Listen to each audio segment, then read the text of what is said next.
Hey guys, so I did a video earlier, it was a live, but I wanted to actually save it so that you can see it ongoing because I think it's actually a really important topic. So what I talked about is this idea that kind of came to me in the shower. It's, well, not the idea, but the way to say it. The idea is what I've been using for myself and my clients over the last several years, but I never really was quite sure how to say it. And it just hit me in the shower this morning that fitness isn't a fix, it's a love language. So, with everything going on outside right now, and all of the stress, all of the uncertainty, no access to our normal tools, even our shopping routines are all mixed up. There's probably some stress eating, things like that going on.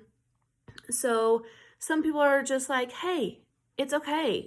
Just let it happen right now. And then other people are like, no, you gotta still be the best you can be the best you can be. And I understand both sides of that. I don't know why this is sticking up. I'm just gonna leave it.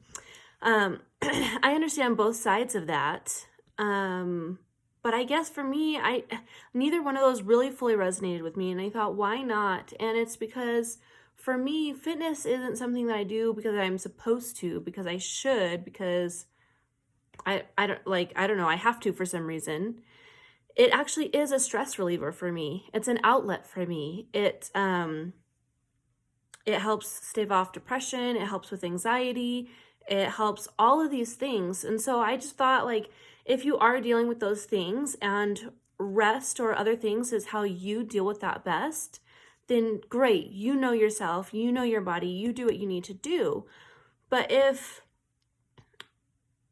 sitting on your couch or laying in your bed all day isn't helping, and you're getting stiff and you're feeling lethargic and you're starting to feel building amounts of stress and anxiety over this time, I do realize that what's happening outside is stressful, but there are ways to deal with the stress and manage the stress. And I hope that you would leave fitness as an option, as a stress reliever, as a way to deal with stress, as a way to bring some kind of normal, some kind of routine, something to depend on into your life.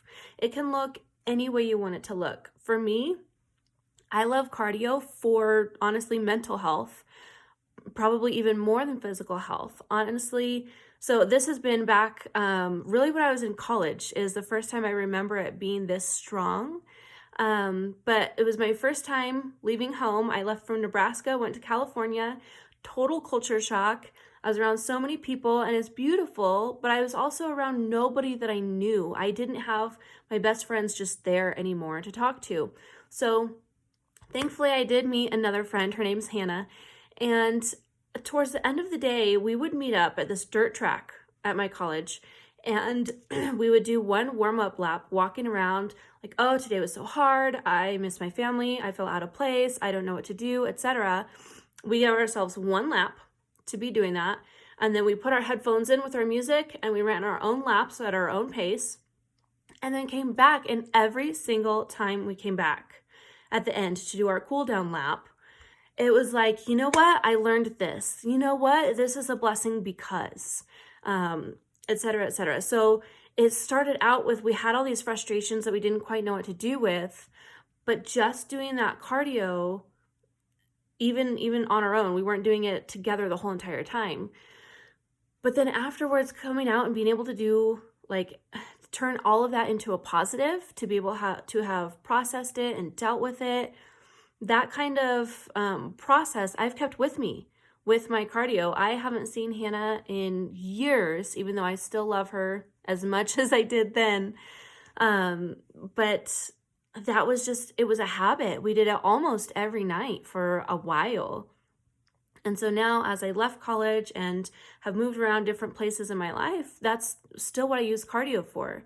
Now, I don't always feel comfortable going outside to do cardio now, and that's okay. I found a way to do cardio in my house, even though I don't have any cardio equipment. I don't have a treadmill or anything like that.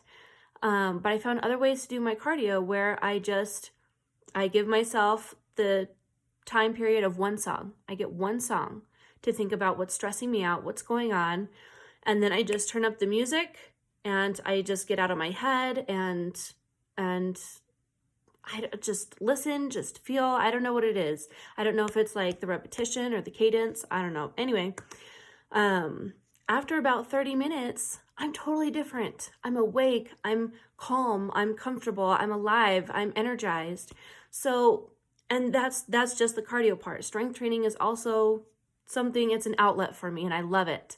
So, for someone to tell me, oh, this is a stressful time, don't worry about what you're eating, don't worry about your exercise, that would actually make me feel more stressed that I would not be able to do those things.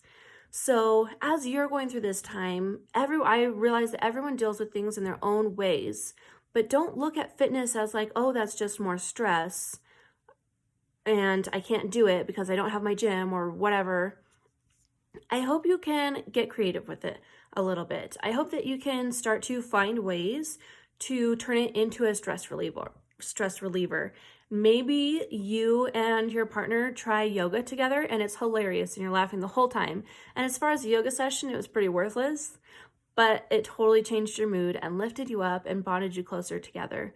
Whatever it may be, fitness is so much more than just reps and sets and weight and all of that. It's a whole experience, and it can be healthy and it can lift you up and really transform you in a matter of 30 minutes, can change everything around. And then it's a good kind of a small snowball effect from there.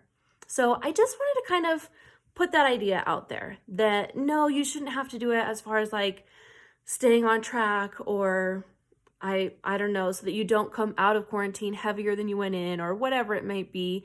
I don't want you to put any of that kind of pressure on yourself. Just think about how can this movement, how can eating this way benefit me now?